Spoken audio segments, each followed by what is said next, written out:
Friends नमस्कार और स्वागत है आप सभी का इस वीडियो में। हमने 2021 का प्रीलिम्स डिस्कस कर लिया है और उसके क्वेश्चंस को भी डिस्कस हमने कर चुके हैं। इस वीडियो में हम 2020 के क्वेश्चंस को डिस्कस करेंगे और मैं बताना चाहूँगा कि 2020 में भी ऐसे कुछ क्वेश्चंस थे जो कि ट्रिक्स और टेक्निक की सहायता से आप उनको ईज़िली अटेम्प्ट कर पाते। तो ऐसे ही हम लगातार सीरीज़ में 9 to 10 क्वेश्चंस तो देखेंगे और समझेंगे कि आप उनको कैसे अटेम्प्ट कर सकते थे। तो चलिए स्टार्ट करते हैं। और यदि यहाँ पर मैं एक बात और बताना चाहूँगा कि यदि आपने मेरी वीडियोस 2021 प्रीलिम्स के ऊपर नहीं देखी है तो आप मेरे चैनल को विजिट भी कर सकते हैं। वहाँ पर पूरी प्लेलिस्ट उपलब्ध है और यदि आप उन वीडियोस को वॉच करेंगे तो आपका प्रीलिम्स का स्कोर बढ़ेगा। तो चलिए शुरू करते हैं इस वीडियो को। तो सबसे पहले क्वेश्चंस देख लेते हैं। सबसे पहले तो मैं एक बात बताना चाहूँगा कि यहाँ पर रूल्स लिखे हुए हैं, ये रूल्स हमेशा एप्लीकेबल नहीं होते। इसका मतलब जनरली ये है कि अगर आप 10 क्वेश्चंस में रूल लगाएंगे तो 7 पॉजिटिव में जाएगा और 3 नेगेटिव, यानी 3 क्वेश्चंस गलत भी हो सकते। इसलिए इन ट्रिक्स को आपको जब लेके चलना है जब आपने पढ़ाई कर चुकी है, और पढ़ाई के एक लेवल के बाद आपको इन ट्रिक्स पे ही खेलना होता है, क्योंकि एमसीक्यू में इस प्रकार के एमसीक्यू नहीं आते कि आप 100 क्वेश्चन के बारे में ही सब जानते हो, तो आपको रिस्क तो लेना पड़ता है। और ठीक है, तो फिर अपन शुरू करते हैं। सबसे पहले क्वेश्चन है what is importance of using pneumococcal conjugate vaccine in India. तो देख लेते हैं। फर्स्ट स्टेटमेंट है these vaccines are effective against pneumonia as well as meningitis and species. आपको पहले तो क्वेश्चन बहुत ही अच्छे से पढ़ना है और जल्दीबाजी नहीं करनी। Second, dependence on antibiotics that are not effective against drug resistant bacteria can be reduced. Can be मतलब प्रोबेबिलिटी है कि ये स्टेटमेंट सही होने के चांसेस ज़्यादा हैं। Their vaccines have no side effects and no allergy records. आपको पढ़ने से ही समझ में आ रहा होगा कि ये एक एक्सट्रीम स्टेटमेंट है, क्योंकि कोई भी वैक्सीन या फिर कोई भी मेडिसिन होती है उसके थोड़े बहुत तो साइड इफ़ेक्ट्स दिखते ही। इवन जो नॉर्मल इंजेक्शन्स भी होते हैं उससे भी लोगों को फीवर आ जाता है। तो यदि थर्ड स्टेटमेंट को आप अच्छे से पढ़ेंगे तो यहाँ पर लिखा कि कोई साइड इफ़ेक्ट नहीं कराएगा, जो कि एक मान लीजिए आप रॉन्ग स्टेटमेंट है। और मान लीजिए क्या ये रॉन्ग स्टेटमेंट लग ही रहा है, क्योंकि इतना एक्सट्रीम वर्ड्स कहीं भी नहीं दिखते, तो इससे आपके 2 ऑप्शन एलिमिनेट हो जाते। अब 50% चांस है कि आपका जो करेक्ट आंसर है वो आ जाएगा। तो डिपेंडेंस, आप अब सेकंड ऑप्शन को देखिए। सेकंड ऑप्शन इस प्रोबेबिलिटी, इसमें कैन भी लिखा है और कैन भी जहाँ पे भी माइट भी या मे भी ऐसे शब्द हों आपको उनको पकड़ना होता है और उन शब्दों को आप जनरली करेक्ट मान सकते हो, क्योंकि कैन भी शब्द है, मतलब वो प्रोबेबिलिटी पे चलता है, वो सही हो सकता है। यहाँ पर आप यदि आप कैन की जगह कांट लगा दें तो स्टेटमेंट पूरा बदल जाता है, इसलिए कैन सही होने की चांसेस ज़्यादा है। और यदि आप इस लॉजिक के साथ जाएंगे तो आपका आंसर बी आ जाएगा, दैट इज़ 1 and 2 ओनली। तो इस ट्रिक से आप इस क्वेश्चन को सॉल्व कर सकते हैं। और यदि आपको ये ट्रिक अच्छी लगी हो तो मुझे कमेंट सेक्शन में बताएं। अब चलिए हम बढ़ते हैं अपने नेक्स्ट क्वेश्चन की ओर।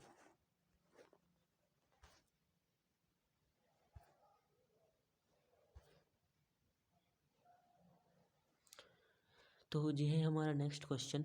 इसको भी हमें बहुत ही अच्छे से पढ़ना है और बहुत ही काम स्टेट में अपन को अटेम्प्ट करना है। तो सबसे पहले तो क्वेश्चन को पढ़ते हैं। What is use of biochar in farming. First, biochar can be used as part of growing medium vertical farming, it can be, may be. Second, when biochar is a part of growing medium, it promotes the growth of nitrogen-fixing macrosium.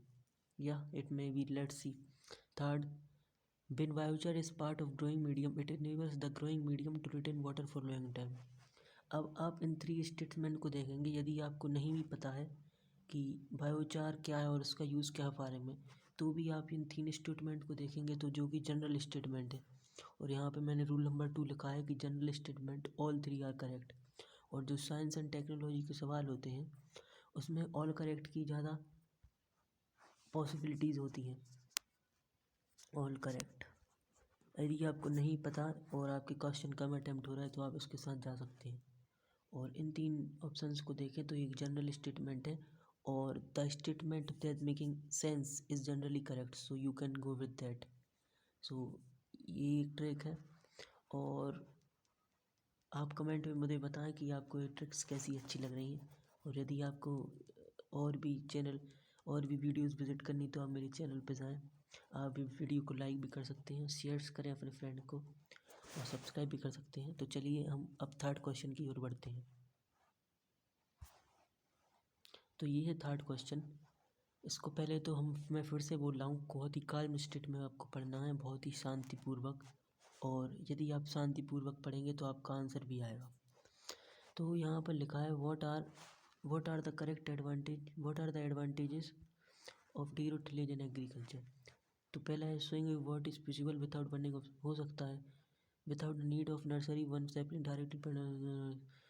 ये भी possible word जहाँ पे लिखा है यानी कि संभव है, वहाँ पे भी एग्जामिनर ने भी सोचा होगा कि प्रोबेबिलिटी हो सकती है कि सही हो सकता है।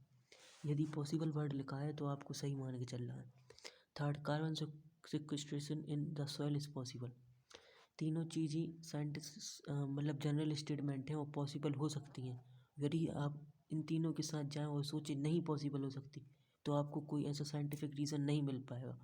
और ये जब एग्जामिनर क्वेश्चन बनाता है तो इतनी रिसर्च नहीं होती है। तो यदि आप इस रूल से जाएंगे तो आप करेक्ट आंसर तक पहुंच सकते हैं। इसका आंसर करेक्ट वैसे डी है, जो कि 1, 2 एंड 3 ऑल करेक्ट है। यदि आपको ये ट्रिक अच्छी लगी हो तो प्लीज़ मेरे चैनल को सब्सक्राइब कर लीजिए और जो आपका 2022 प्रीलिम्स होने वाला है उसकी तैयारी आप और भी अच्छे तरीके से कर सकते हैं। चलिए अब आगे बढ़ते हैं। तो जी है साइंस एंड टेक्नोलॉजी का अगला सवाल। तो चलिए पढ़ लेते हैं। With reference to carbon nanotubes consider the following statement. They can be made as the carrier of drugs and antigens in the human body. They can be made into artificial blood capillaries for an injured part of human body. They can be used for biochemical sensors. Fourth, carbon nanotubes are biodegradable. तो जैसे कि मैंने अभी पहले भी बोलते जा रहा हूँ कि जो कैन बी, मे बी और माइट बी जैसे शब्द होते हैं वो जनरली करेक्ट होने की संभावना ज़्यादा होती और आप उसके साथ जा सकते हो, क्योंकि ये एक प्रोबेबिलिटी है और किसी भी चीज़ की एक प्रोबेबिलिटी निश्चित होती है। तो यदि आप 1, 2, 3 को करेक्ट मानेंगे तो आपका आंसर आ जाएगा डी, जो कि ऑप्शन 1, 2, 3 एंड 4। यदि आपको फोर्थ स्टेटमेंट पता है कि नहीं पता कि ये बायोडिग्रेडेबल है या नॉन बायोडिग्रेडेबल, लेकिन आपको यदि फर्स्ट 3 स्टेटमेंट के बारे में नॉलेज नहीं भी है लेकिन आप इस लॉजिक के साथ जाएंगे तो आपका ये सवाल भी सॉल्व हो सकता था। तो चलिए अब हम बढ़ते हैं अपने नेक्स्ट क्वेश्चन की ओर। तो ये 42 क्वेश्चन और इसको मैं एक इजी सवाल ही बोलूँगा। जब भी क्वेश्चन में ऐसा पूछे कि आप किसी भी नई टेक्नोलॉजी से आप क्या क्या कर सकते हैं और ऑप्शन में सब गिवन है, तो आपको जनरली सभी पे ऑल करेक्ट मानना है, क्योंकि ऐसा कोई फ्यूचरिस्टिक टेक्नोलॉजी है, क्या पता 10 साल 20 साल बाद उसको अपन यूज़ करते हो या फिर यूज़ कर रहे होंगे। इसलिए ऐसा कोई प्रमाण नहीं मिल सकता 100% कि आप इसको रॉन्ग माने। तो यदि ऐसे क्वेश्चन आ रहे हैं 5 क्वेश्चन, तो 5 में से 5 भी आप, या फिर 5 में से एक मान लीजिए गलत भी हो गया, तो आपके 4 क्वेश्चन ऐसे सही बन जाएंगे। तो इसको क्वेश्चन को पढ़ लेते हैं। Consider the following activities. First, spraying pesticides on a crop field, inspecting the creators of active volcanoes, collecting breath samples from spouting wells for DNA analysis. At the present level of technology, which of the above activities can be successfully carried by using drones? तो इसमें ये पूछ रहा है कि जो 3 activity हैं, spring pesticides को जो क्रॉप होती है उसमें छिड़कना, इंस्पेक्टिंग जो एक्टिव वोल्केनो को इंस्पेक्ट करना, और जो ब्रेथ सैंपल है उनको कलेक्ट करना और स्पाउटिंग वेल से। तो यदि आप इन तीनों के साथ जाएंगे, जो कि आंसर डी है, तो वो सही होगा और ऑल करेक्ट की ज़्यादा संभावना भी होती है। और तीसरी बात हम नोटिस करेंगे कि जो कि ऐसे क्वेश्चन आते हैं उसमें जनरली ऑल करेक्ट इसलिए होता है क्योंकि जो न्यू एमर्ज टेक्नोलॉजी हो रही है उससे हम जनरली बहुत से काम कर सकते हैं। और जो कि एग्जामिनर क्वेश्चंस बना रहा है तो वो कहीं से देख के ही बना रहा होगा कि हम कौन कौन से काम कर सकते हैं। तो यदि आपको ये ट्रिक अच्छी लगी तो आप बने रहिए। और भी ट्रिक्स के लिए मैंने बहुत सी नए नए तरीके की ट्रिक्स मैं निकालते रहता हूँ इंडिविजुअल, तो आप मेरी वीडियोस को प्लीज़ प्लेलिस्ट पे जाके देखें। चलिए अब इसी के साथ हम बढ़ते हैं नेक्स्ट सवाल पे। तो ये है आखिरी नहीं बोलेंगे हम इसको, ये है हमारा अगला सवाल। Genetic changes can be introduce in the cells produce eggs और sperms of prospective parent. A person can be edited, can be from birth at early, हो सकता है भाई। Human induced can be injected, हो सकता है। तो अगर 2 और 3 सही है तो जे अपना एलिमिनेट हो या जे, मतलब कि आंसर या तो जे होगा 2 या 3, 2 या 3। अब गेम बचा 50% पे। तो आपको ऐसे क्वेश्चनों को हमेशा अटैम्प्ट करना है, क्योंकि आप ऐसे जब क्वेश्चंस को अटैम्प्ट करेंगे तो आपका पॉजिटिव भी स्कोर रहेगा, और जैसे जैसे आप जितनी प्रैक्टिस करते जाएंगे तो आपका उतना इम्प्रूव होते जाएगा स्कोर। तो 3 ही क्वेश्चन में कैन भी दिया है, और एक साइंस एंड टेक्नोलॉजी का सवाल है, और इमर्जिंग टेक्नोलॉजीज़ है, और जी बायोलॉजिकल एक्टिविटी है। तो आप ज़्यादा चांसेस है कि आंसर डी होगा, और वैसे इसका आंसर डी है। तो इस लॉजिक के साथ जाएंगे तो आपके बहुत से सवाल सही हो जाते। 20 में 1 में भी बहुत से 25 तक सवाल आए थे, जो कि मैंने हर एक क्वेश्चन पे वीडियो बनाई है, आप उस पर विजिट कीजिए। और ये है 2020 का क्वेश्चन, ये भी कह सकते हैं उतने टफ तो नहीं थे, लेकिन यदि आप कुछ ट्रिक्स टेक्निक्स की सहायता से जाएंगे तो आपका स्कोर ग्रेजुअली इम्प्रूव होगा जैसे जैसे आप उसको प्रैक्टिस करेंगे।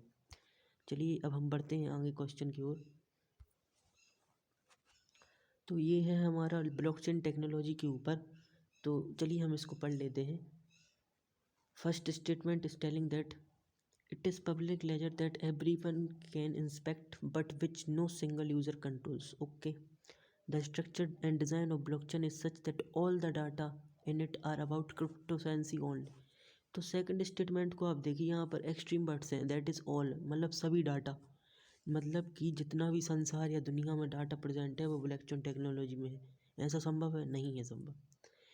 और दूसरी बात यहाँ पर ओनली लिखा कि सिर्फ हम क्रिप्टो करेंसी के ओनली ही कर सकते हैं, इसके अलावा हम जा ही नहीं सकते। तो ऐसे सवाल को आपको एलिमिनेट कर देना, और ऐसी जो स्टेटमेंट गलत हो जाती है तो आपका 2 ऑप्शन तो ऐसे चला गए। अब बचा 1 एंड 3, तो 1 को हम पढ़ तो लेंगे, लेकिन अब 1 से ज़्यादा फ़र्क नहीं पड़ेगा, आंसर गेम बचता है 3 ऑप्शन में। That application that depend on the basic feature can be developed without anyone, can be किसी की बिना परमिशन से डेवलप कर सकते हैं, क्योंकि एक नए इमर्जिंग टेक्नोलॉजी है। और जहाँ भी प्रोबेबिलिटी चल रही है कि कैन बी माइट भी, वो तो आपको हमेशा ही सही मानना है, भले ही उसमें से कुछ गलत भी हो जाए तो भी कोई उतना आपको नेगेटिव नहीं होगा। तो आप डी के साथ जाएंगे, और डी इसका करेक्ट आंसर है। तो यदि आपको ट्रिक्स अच्छी लग रही हैं तो मैं फिर से बोल रहा हूँ, आप मेरी प्ले लिस्ट पर विजिट कर सकते हैं। जो भी 2022 का अटैम्प्ट हो रहा है, आप उसको एनहांस करने के लिए आपकी प्रिपरेशन को आप उन वीडियोस को वॉच कर सकते हैं। और उसके अलावा भी मैं यूपीएससी से रिलेटेड बहुत सी वीडियोस डालते रहता हूँ, तो आप उसको भी विज़िट कीजिए। तो चलिए हम अब नेक्स्ट क्वेश्चन को और बढ़ते हैं। तो नेक्स्ट क्वेश्चन 38 नंबर का है, जो कह रहा है कि with the present state of development artificial intelligent can effectively do which of the following.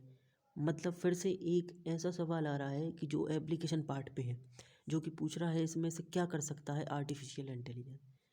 तो मैंने जैसे बताया कि ज़्यादातर ऑप्शन में डी होता है, माने कि सब कर सकता है आर्टिफिशियल इंट। आप इसमें से देखोगे break down electricity conversion in industrial unit, create meaningful short videos, disease diagnosis, text to speech, wireless, मतलब कि अभी जो इमर्जिंग टेक्नोलॉजी है वो सब काम कर सकती है। मैं ऐसे कैसे कह सकता हूँ? मान लीजिए यदि आप को एग्जामिनर ने स्टेटमेंट दे दी और इसका आंसर ये है, यदि इसका आंसर ये नहीं हो कि ये हो गया, मतलब कि फोर्थ चीज़ नहीं कर सकते, लेकिन 40 साल बाद क्या हुआ कि फोर्थ स्पीच चीज़ होने लगी, तो कि हम क्लेम कर सकते कि ये क्वेश्चन गलत हो जाएगा फिर। इसलिए हर चीज़ मुमकिन होती है जो कि एक इमर्जिंग टेक्नोलॉजी में गिवन होती। और सेकंड लॉजिक में बताऊंगा कि जो भी एक एग्जामिनर क्वेश्चन बनाता है वो भी कहीं ना कहीं से कंटेंट उठाता है, और कंटेंट उठाएगा तो उसको ये बात पता कैसे चली, उसको जब ही चली पता जब उसने कंटेंट उठाया। इसलिए आप ये तो इस लॉजिक से जाएंगे तो आपका आंसर डी आएगा। और मैं आपका टाइम वेस्ट नहीं करना चाहता हूँ, मैं जल्दी जल्दी क्वेश्चंस को कंप्लीट करना चाहता हूँ। मैं बस इतना बताना चाहूँगा कि जो साइंस एंड टेक्नोलॉजी में होते 4-5 रूल होते। फर्स्ट कि जो जनरल और मीनिंगफुल स्टेटमेंट्स होती जो सेंस बनाती हैं बातों का, वो सही होती हैं। सेकंड, जो प्रोबेबिलिटी पे चलती है statement, can be, may B, might be, could be, these statements are generally correct.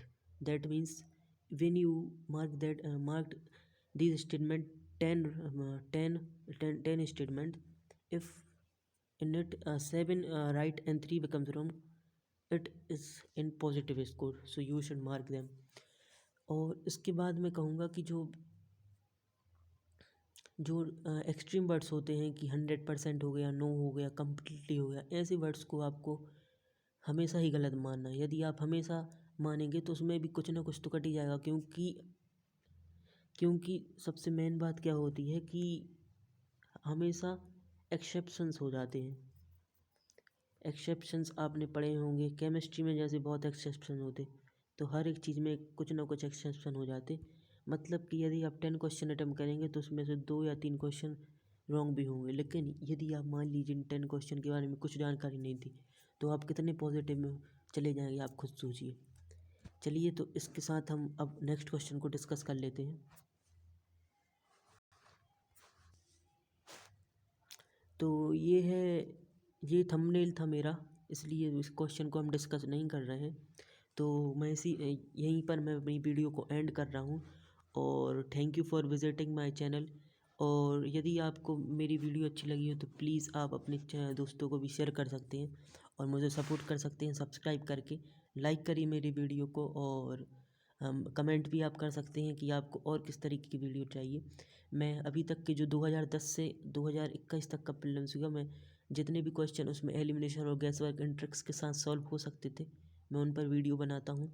और ये वीडियो था मेरा 2020 के ऊपर। 2021 के ऊपर मैंने वीडियो डाल चुकी हैं, कम से कम 18 या 19 वीडियो होंगी, या 20 भी हो सकती। आप उन 20 वीडियोस को प्लीज़ वॉच कर लीजिए 2022 के प्रीलिम्स के ऊपर। और बस यहाँ तक ये मैं बताना चाहूँगा, और प्लीज़ इस चैनल को सब्सक्राइब कर लीजिए। Thank you, goodbye and जय हिंद।